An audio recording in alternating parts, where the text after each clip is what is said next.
పిల్లల కోసం ఆమ్లెట్‌ని మరింత హెల్తీగా ఇలా ఒకసారి ట్రై చేసి చూడండి.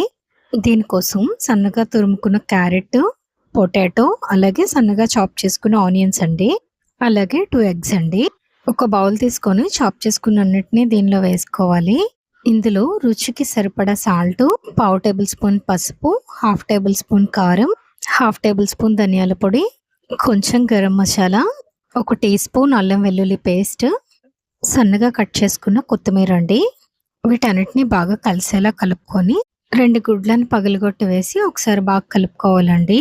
స్టవ్ పైన లోతుగా ఉండే చిన్న కళాయిని పెట్టుకొని చిన్న చిన్న ఆమ్లెట్స్‌లా వేసుకొని 2 వైపులా గోల్డెన్ కలర్ వచ్చే వరకు కాల్చుకోవాలండి. ఆమ్లెట్స్ ఇలా లోతు కళాయిలో వేయడం వల్ల ఫ్లఫీగా రావడమే కాదండి, టేస్ట్ కూడా చాలా బావుంటాయి.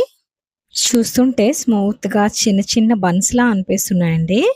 మీరు కూడా ట్రై చేసి రెసిపీ మీకెలా వచ్చిందో కామెంట్ చేసేయండి. మరిన్ని ఈజీ అండ్ హెల్తీ రెసిపీస్ కోసం మన ఛానల్‌ని సబ్స్క్రైబ్ చేసేయండి.